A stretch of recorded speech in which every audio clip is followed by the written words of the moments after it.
é um tema. E o tema é Amando a Cristo em uma geração de ficantes. Amando a Jesus em uma geração de ficantes. A palavra de Deus em 1 Reis, no capítulo 4, no versículo de número 32, vai nos dizer que um homem que é considerado o mais sábio do Antigo Testamento, seu nome Salomão, ele escreveu aproximadamente 1005 cânticos. Mas nessa noite nós estamos diante do livro de Cantares, correto? Nós não estamos diante de um simples texto. A palavra de Deus, no primeiro capítulo, no verso de número 1 deste livro, vai dizer que este é o cântico dos cânticos. Ou seja, nós estamos diante do texto sobre os textos, da mensagem sobre as mensagens, do verso dos versos, escrito por Deus a nós. Esse é o livro de Cantares. Os judeus, quando eles olham para os livros poéticos, que é Provérbios, Salmos, Eclesiastes, eles costumam trazer esses livros para o seu dia a dia. Quando um adolescente judeu como é você lê, por exemplo, Provérbios, ele entende que ele está passando pelo átrio do tabernáculo. Mas quando ele lê o livro de Eclesiastes, ele entende que está passando pelo lugar santo.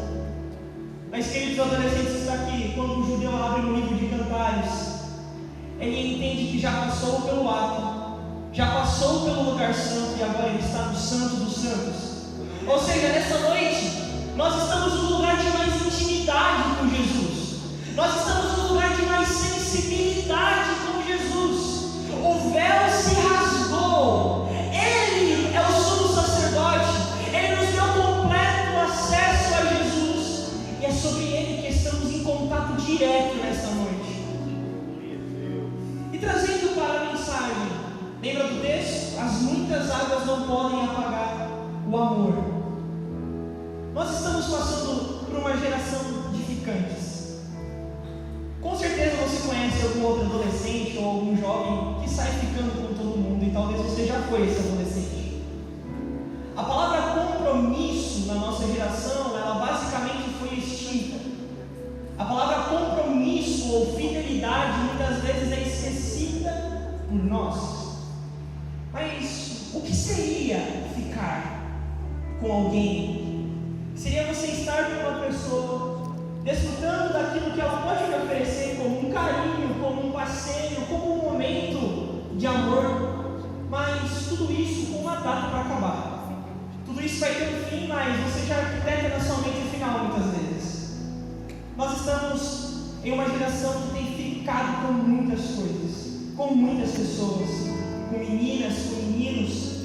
Meninos que às vezes com 16, 17 anos já passaram por desolações amorosas. Meninas que com 16 anos já têm os corações machucados pelas ficadas, pelas saídas, pelas paixões antes da hora. O problema é que muitas vezes nós queremos arrancar o fruto que ainda está verde e não deixamos que ele amadureça para ser conectado na hora certa. Eu gostaria de iniciar essa mensagem dizendo uma coisa: você foi levantado por Deus para ser um vaso e não um copo descartável para passar no poder de ser descartável. Amém, Jesus. A palavra de Deus em Gênesis, no capítulo 2, no versículo de número 14, vai dizer que o homem ele se unirá a uma mulher e os dois formarão apenas uma carne. Eles construirão uma família. Ou seja, quem fica não forma uma carne, quem fica continua sozinho com a impressão que está acompanhado. Jovens cristãos, adolescentes cristãos não ficam. Eles têm compromisso com a igreja, compromisso santo no namoro, compromisso com os pais. Acredito que Deus quer nos levar para um lugar de mais intimidade nessa noite. Nós estamos passando justamente por essa geração sem compromisso. E aonde mora o problema de tudo isso? Porque muitas vezes nós estamos nos apegando em coisas tão fúteis. A grande realidade é que nós somos uma geração, em exceção aqueles que conheceram aquele que nos ama, em exceção aqueles que conhecem a Jesus, nós somos uma geração dependente de amor, uma geração carente, uma geração que está tão próxima de tudo, mas ao mesmo tempo está tão longe, uma geração que está próxima dos pais, mas ao mesmo tempo estão longe dos pais porque ficam no celular, conversam com quem está longe e abandonam quem está perto, ficam mais perto de quem está longe e abandonam aqueles que estão na sua própria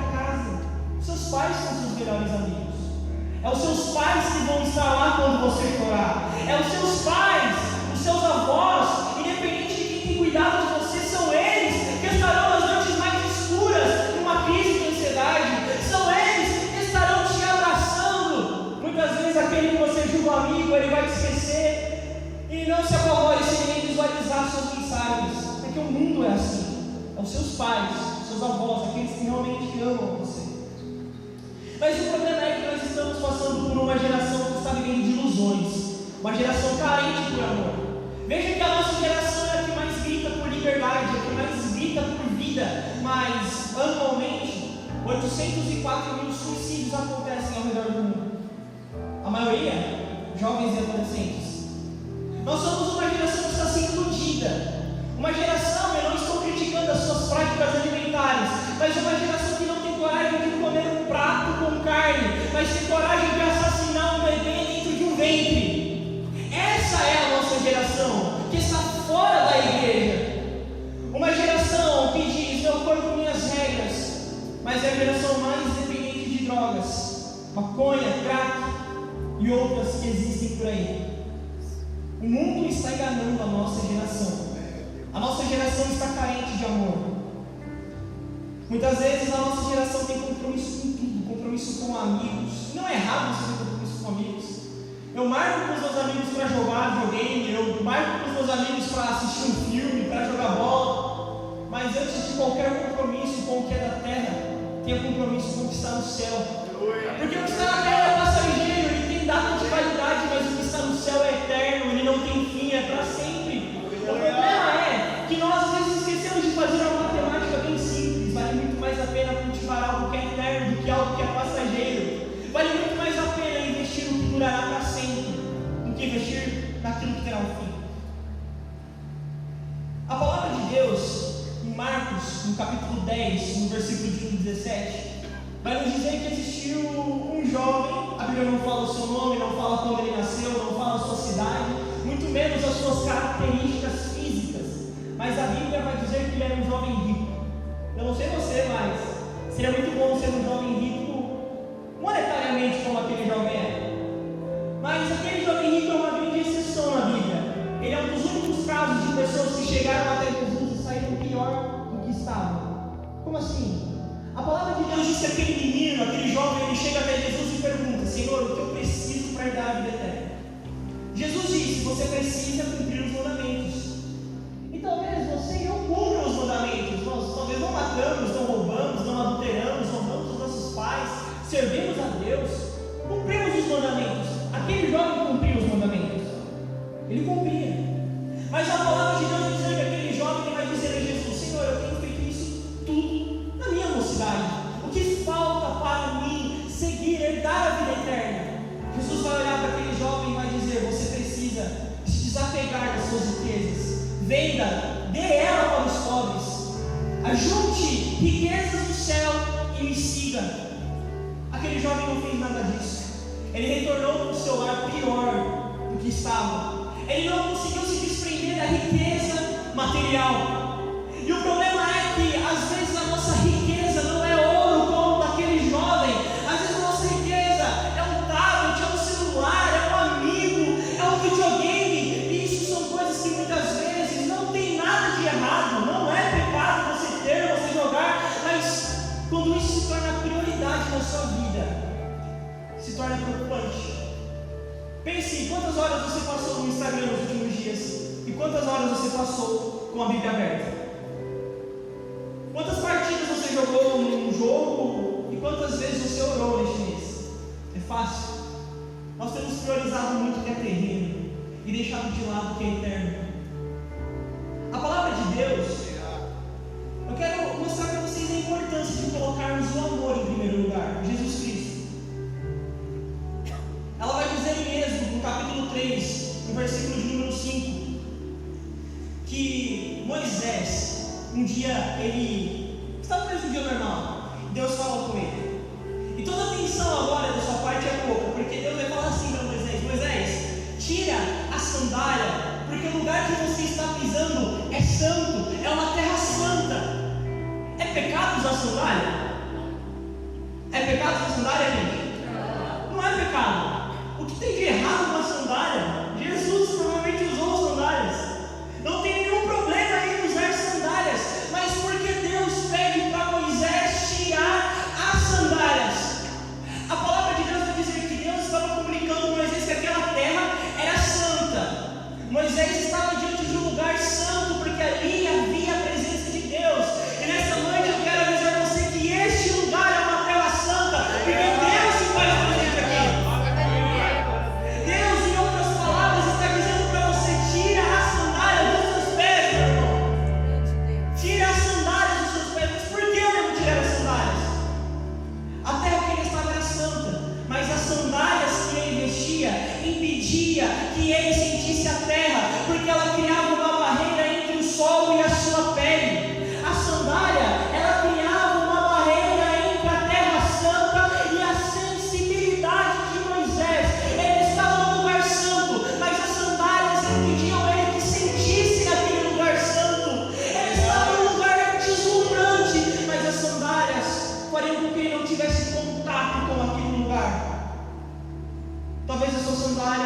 celular. Talvez a sua sandália é um sentimento. Talvez a sua sandália é uma pessoa que não sai da sua cabeça. Talvez a sua sandália é uma amizade que está levando para outro lugar. Deus está dizendo para você nessa noite: tire a sua sandália, porque eu tenho algo maior para a tua vida. Eu tenho sensibilidade para você. Cristo não está chamando você para um minuto de prazer. Cristo está chamando você para uma eternidade com Ele. A palavra de Deus diz que nem as muitas águas conseguem apagar o amor que Ele tem por nós, nem os rios conseguem arrastar a correnteza deste amor. Nada pode estar entre você e Deus. E queridos, muitas vezes nós, quando eu falei cantares, eu tenho muitos sorrisos, e de fato é um livro romântico, mas nós não podemos simplesmente interpretar cantares como um livro romântico, apenas isso. Cantares vai muito além. Para os judeus do Antigo Testamento, cantares é a relação entre Deus e Israel, mas com as lentes do Novo Testamento eu consigo enxergar o noivo como Jesus Cristo e a noiva como a igreja. Ou seja, o noivo é Cristo e a noiva somos nós. Cantares é a relação de Jesus Cristo com a nossa geração, com a igreja. Neste livro nós temos um noivo e temos uma noiva. E eu convido você a vestir os óculos, a lente do Evangelho, porque se eu prego o Antigo Testamento sem apontar para Jesus, eu prego judaísmo e não prego cristianismo. Eu prego lei, mas esqueço da graça. Então, foque em Jesus nessa noite. A palavra de Deus vai dizer que existia um noivo, que era um rei. No livro de Cantares, esse rei é o rei Salomão. É um homem temido, um homem sábio, um homem rico, possuidor de palácios e de muitas riquezas. Salomão está apontando para Jesus esta noite. Esse homem, esse rei chamado Salomão, um dia ele vai sair do seu palácio, ele vai descer da sua colina, e ele vai chegar a uma simples mulher chamada Sulamita, e ele se apaixonará por ela. Essa mulher se chama Sulamita, de fato, mas essa noite ela aponta para mim e para você, ela aponta para a igreja, ela aponta para esses adolescentes que estão aqui. Queridos, nós somos a noiva e Cristo é o noivo. Nós estamos aguardando ansiosamente por esse casamento, o dia que estaremos com Ele no céu. E para você que é solteiro, ou para você que está namorando, a Bíblia é o livro do casamento, já saiba disso, porque a Bíblia, ela, em Gênesis capítulo 2, ela inicia com o casamento. Cristo, no meio da Bíblia, em seu primeiro milagre, na terra de Canaã, ele começa o seu ministério em um casamento, ou seja, a Bíblia começa com o casamento, ela se desenvolve com o casamento, e em Apocalipse, no final de todas as coisas, a palavra de Deus vai nos dizer que acontecerá o maior casamento da história. Quem estará casando? A igreja e Cristo, o noivo e a noiva.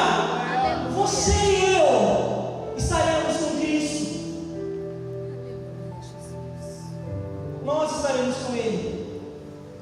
E a palavra de Deus, ela vai descrever um pouco essa Sulamita, que está representando a cada um de nós essa noite.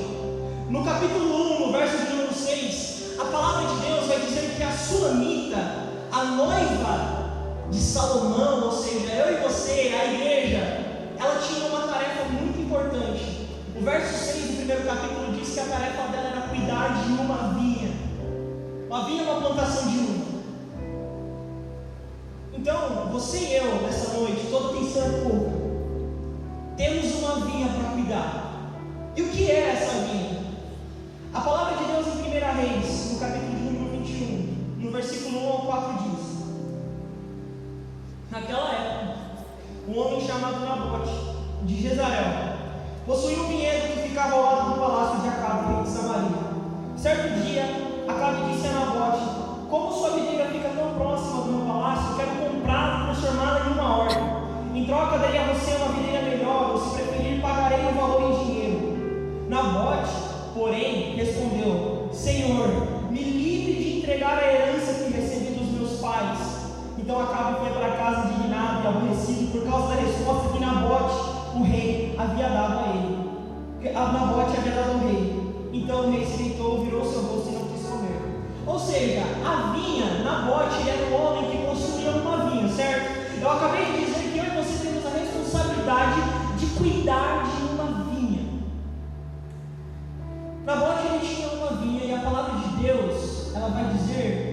raciocínio comigo, que a vinha, a plantação de Nabote, era uma herança dos seus antepassados, ou seja, era uma herança dos seus pais. Ou seja, a nossa vinha é uma herança do nosso pai. A vinha é herança. E o que é a herança do nosso pai? Tito capítulo 3, versículo 7. Assim, justificados pela graça, sejais feitos herdeiros da vida eterna. Assim, justificados pela graça, sejais feitos herdeiros da vida eterna. Quando nós somos justificados, a nossa herança é a vida eterna. Ou seja, a nossa vinha é uma herança que se chama vida eterna. Acabe, o governante de Samaria, olha para a herança de Nabote e ele fala: eu tenho que pegar para mim. O governante, ele olha para a herança, para a salvação, e ele fala: eu tenho que tirar desse jovem. O mundo olha para você com os olhos de Acabe, dizendo: eu tenho que transformar essa herança numa horta. Existem muitos Acabes no governo, eu não preciso citar nenhum nome aqui nesta noite, que estão fazendo de tudo para que você perca a sua herança. As escolas estão repletas de Acabe, fazendo e trabalhando para que você um dia perca a sua herança, a sua salvação. O mundo não está de brincadeira, e Acabe tem batido em minhas portas todo dia, dizendo: vamos negociar a vinha agora. Eu não sei qual é a tua resposta, mas a minha resposta tem sido uma: eu não estou aberto à negociação. Eu não estou aberto a negociar a minha salvação, porque ela é herança. Aleluia de Deus, aleluia. Se a minha salvação dependesse unicamente, exclusivamente de mim, eu já teria perdido ela há muito tempo. Cristo pagou o preço por mim, eu não negocio. Eu não negocio essa graça que me alcançou, e eu tenho certeza que alcançou você. Aleluia. Nós não estamos abertos para negociar. Você é a noiva de Jesus. Aleluia. Você é a noiva de Cordeiro. A igreja é essa noiva. Glória a Deus. E o grande foco do mundo é fazer que você se torne um divorciado, uma divorciada de Jesus. O mundo tem trabalhado para isso. E os argumentos são inúmeros, são milhares. O mundo tem dito para muitos jovens: aproveite a sua juventude, aproveite essa fase, saia, vá para as festas, vá para a balada. Será que aproveitar a juventude é chegar em casa de madrugada bêbado enquanto seus pais estão totalmente desesperados, sem saber aonde você está? Será que aproveitar a juventude é se afundar nos vícios, ficar preso naquilo e não desenvolver a sua vida pessoal, a sua vida de estudos, não desenvolver a sua vida profissional? Será que curtir a vida é se enfiar nas bebidas, nas drogas, gastar dinheiro à toa? Será que isso é curtir a vida? Eu não sei você, mas essa noite eu estou curtindo a minha vida da melhor forma possível. Eu estou na presença de Deus. Este lugar eu consegui salvação, redenção, transformação, propósito, ministério.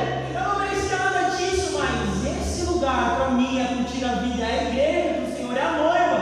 Aleluia. E talvez você fale: nossa, você está dizendo isso porque você não passa por nada, né? Você não recebe convites para ir para as festas, você não recebe oportunidades para sair, você não tem amigos. Gente, tem 17 anos, tem a mesma idade que vocês. Eu moro no mesmo estado, no mesmo país, sirvo ao mesmo Deus, estou na mesma igreja que vocês. Estudo numa escola estadual, talvez você também estude na mesma rede de ensino que eu. Os mesmos desafios que chegam para você, chegam para mim todos os dias. E eu não estou utilizando os seus desafios, pelo contrário, porque os meus são muito grandes. Eu tenho certeza que se os seus não são maiores, são parecidos. Mas eu passei por uma conversão. Todos nós, eu não sei se você teve a oportunidade de nascer em um lar cristão, mas todos nós que nascemos em lares cristãos, temos que por algum momento passar por uma conversão, aceitar a Cristo, colocar o anel de compromisso aconchegos. E a minha conversão não foi nada assim, sabe, fora da caixa. Não teve raios e trovões, não teve luzes apagando e acendendo, não teve labaredas de fogo. A minha conversão não foi assim. A minha conversão ela foi muito simples, para falar a verdade. Embora eu tenha nascido na igreja, eu conheci um pouco do que é o mundo. Eu vivi noites em claro, eu conheci amizades que estavam em outro propósito, amizades que estavam me levando para maus caminhos. Eu conheci tudo isso. Eu vi coisas que eu não gostaria de ter visto, eu presenciei, escutei coisas que eu não gostaria de ter escutado, mas eu buscava isso. E uma noite eu não dormi, eu fiquei a noite inteira jogando, eu não lembro qual jogo, mas fiquei a noite inteira jogando e não consegui dormir aquela noite. Era 6 da manhã, os meus pais imaginando que eu estava na cama dormindo, eu estava aceso, acordado. E estava muito frio. Então eu peguei a minha coberta, que eu travesseiro e fui para a sala. Deitei lá no tapete, coloquei meu travesseiro e peguei meu celular. Quando eu olho no WhatsApp, tem um vídeo. Meu tio me mandou um vídeo. Um vídeo de uma pregação do reverendo Hernandes Dias Lopes. Inclusive ele pregou nesta igreja esta mesma mensagem. Eu estava aqui neste dia que ele pregou essa mensagem. E a mensagem que ele pregou naquele vídeo foi sobre a vida do apóstolo Paulo. Eu era adolescente que lia um salmo com muita dificuldade. Quando eu vi aquele homem pregando a palavra, quando eu vi o Hernandes Dias Lopes pregando a palavra, meus olhos começaram a brilhar de uma forma que eu falei, meu Deus do céu, se eu sentar para conversar com esse homem, eu vou gaguejar. Eu não sei nada, preciso melhorar minha palavra. E ele começou a falar mais sobre Paulo. Eu pensei, meu Deus, como eu tenho feito tão pouco pelo Evangelho. E naquele dia eu tive um propósito comigo mesmo. Senhor, eu entrego a minha juventude ao Senhor. Aquilo que o Senhor fez na vida de Paulo, eu sei que não vai ser na mesma proporção, mas eu estou disposto a viver. Aquilo que o Senhor tem feito na vida do Hernandes Dias Lopes, quem sou eu para falar isso, mas eu quero sentir a experiência de pregar a tua palavra. Eu disse, Jesus, eu entrego a minha juventude ao Senhor. Eu não sou melhor do que ninguém entre todos aqui, eu sou um pecador, eu não sou digno de nada. Mas depois que eu aceitei a Jesus e disse, Senhor, a minha juventude está entregue em tuas mãos. Eu conheci outras cidades. Eu nunca tinha saído da minha cidade. O Senhor foi me levando para algumas cidades. O Senhor me levou para um outro país para pregar a palavra. Ou seja, o noivo Jesus Cristo, quando você aceita Ele na sua vida, eu não estou dizendo que vai ser tudo maravilhoso e sem problemas, pelo contrário, as provas vão aumentar. Mas quando você coloca o anel de Jesus Cristo em suas mãos, o propósito da sua vida muda. Os seus sonhos mudam. O seu contexto, a sua realidade é trocada. Eu passo pelas mesmas coisas. Eu chego na minha escola, pessoas do meu lado fumando, bebendo, se beijando para tudo quanto é lado. Eu vejo tudo isso. Eu entro no banheiro da minha escola, parece uma sauna.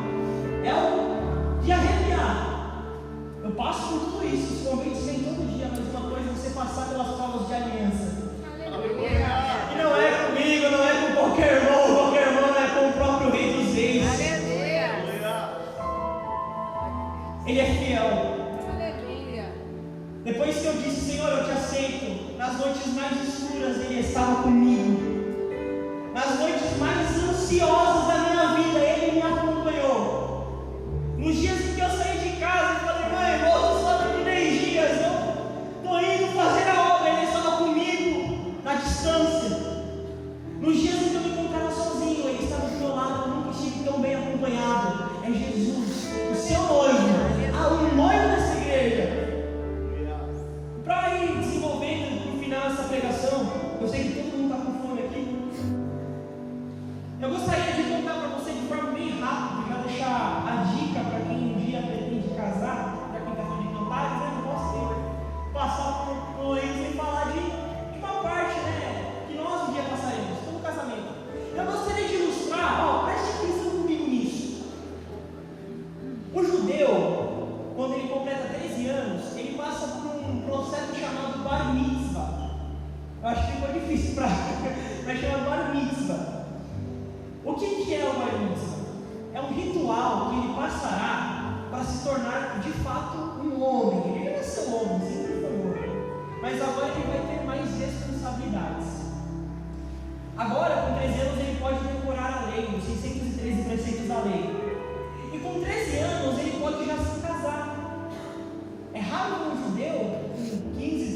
17, 18 anos você vai casar. Mas isso é tradição judaica.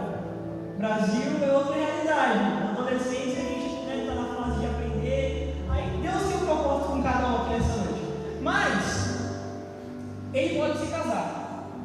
Quando o jovem judeu ele decide se casar, ele vai escolher uma moça.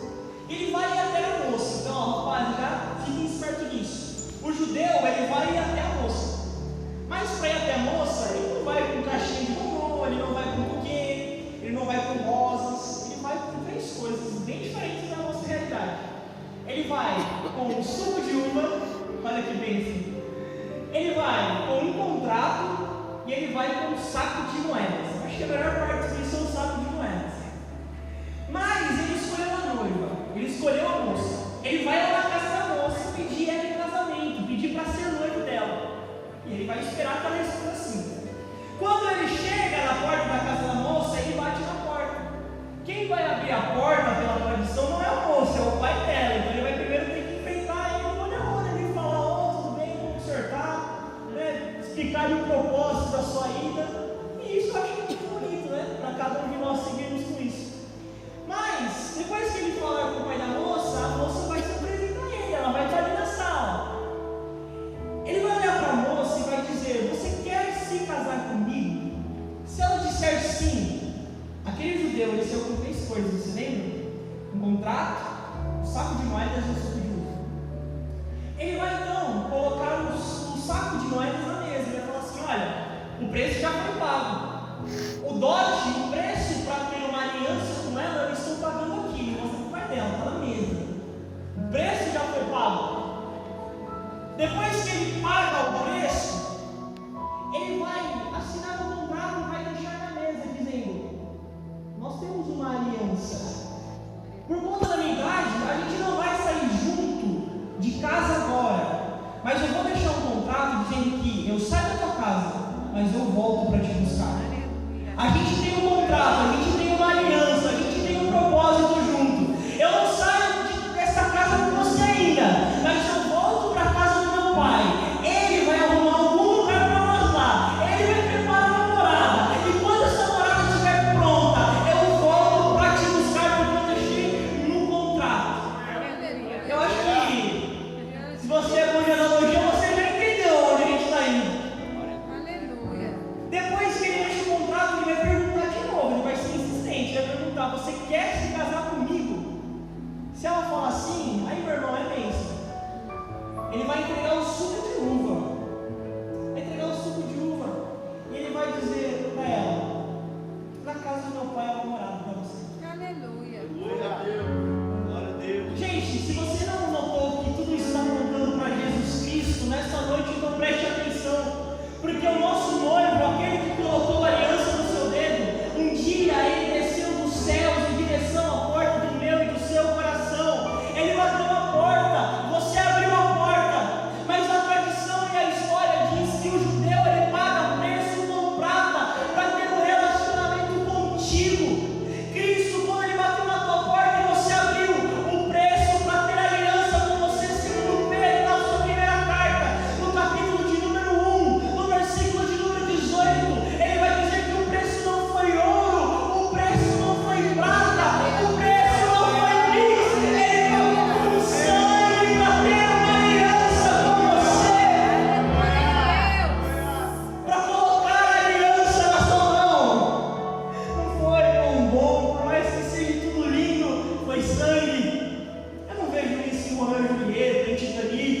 É a maior história de amor que o mundo já viu. Aleluia. Queridos, o judeu, quando ele paga o preço, ele vai e leva um contrato dizendo: eu volto. Eu não sei você, mas sobre a minha mão tem um contrato.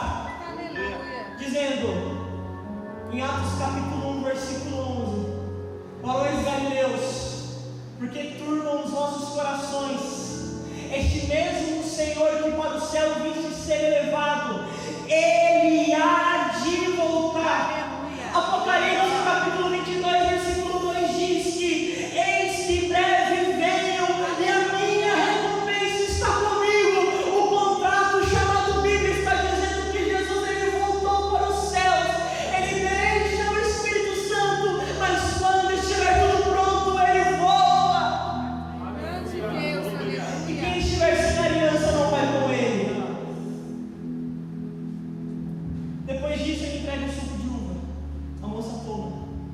sei que dia até aqui, mas para os batizados, uma vez por mês nós participamos da ceia e tomamos um suco de uva, um cálice.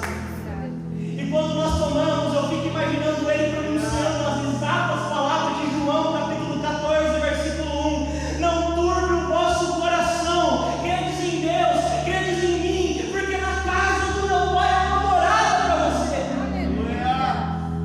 Jesus, ele tem uma casa te esperando. Eu te garanto que a lua de mel não vai ser em Paris, não vai ser na Itália, não vai ser no Rio. A lua de mel é na Nova Jerusalém, no lugar onde as ruas são de ouro, no lugar onde os muros são de pedras preciosas. Você consegue entender que na Nova Jerusalém as ruas são de ouro, ao ponto que lá é tão deslumbrante que nós pisamos no ouro? Nós damos a vida pelo ouro aqui na terra. Lá no céu, na Nova Jerusalém, as coisas são tão maravilhosas, são tão lindas que nós pisamos em cima do ouro. É para lá que ele vai levar quem tem aliança. E eu quero encerrar a minha palavra aqui, porque estamos indo para o final. Mas para isso ele precisa que você tenha uma aliança. Sem aliança não há casamento, sem aliança não há compromisso. As muitas águas não podem apagar esse amor de quem tem aliança. Nada nem ninguém consegue apagar o que Cristo fez por você. Nada nem ninguém consegue apagar o preço que Cristo pagou por você. Existem 60 mil religiões em todo o mundo, mas é apenas uma que tem o seu fundador ainda vivo. Pense comigo, existem 60 mil religiões em todo o mundo, mas é apenas uma que prega graça. Graça que um dia chega na vida de um homem chamado Paulo. Ele era o maior assassino da igreja. De forma repentina ele se torna o maior implantador da igreja do Novo Testamento. Graça que alcança uma prostituta chamada Raabe, que pisou numa terra que o próprio povo de Israel não pisou, os antepassados. Graça que alcançou um homem chamado Moisés, que um dia assassinou um egípcio, mas depois de escrever nas tábuas da lei: não matarás. É essa a graça que alcança o meu e o teu coração quando temos aliança. E o problema é que os ficantes estão dentro da igreja. Muitos acham que é possível ficar colocando aliança e tirando aliança. Está com Cristo aqui na igreja, mas sem compromisso no mundo. Está gritando um aleluia aqui dentro, mas lá fora está falando palavrão. Está escutando louvores aqui, mas vai ver a playlist dele no fone de ouvido e conta sozinho. Até o diabo se correndo. Então, a gente precisa de aliança. E o fato de você estar aqui significa que, se você já não usa aliança, você está buscando ter essa aliança.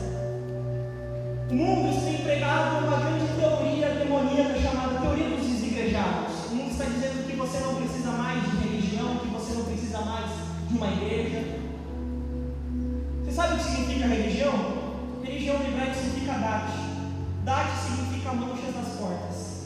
Ou seja, você que está aqui faz parte de uma religião. Você tem uma religião. E a Bíblia, no original, vai dizer que religião significa marca nas portas. Por que religião significa marca nas portas? Vocês lembram das pragas do Egito? Qual foi a última praga? A morte dos primogênitos. E Deus ele vai fazer um tratado com os que tinham aliança.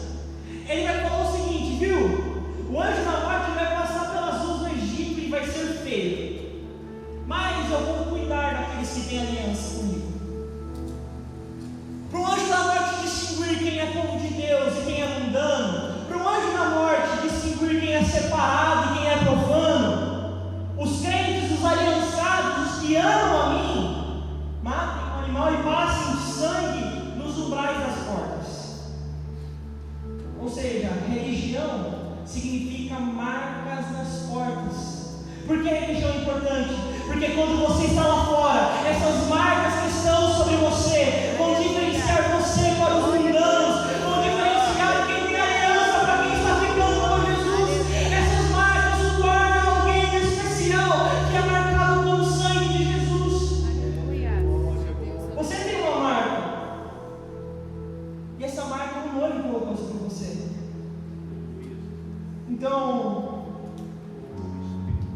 essa pregação que eu encerro por aqui, ela tem como tema o título Amando Cristo na geração dos ficantes. Que você não seja mais um mas um ficante, que está com Jesus, mas sem compromisso, está com Jesus, mas você pensa, quando eu fazer 18 anos, estiver na minha vida, eu abandono, vou só por conta dos meus pais.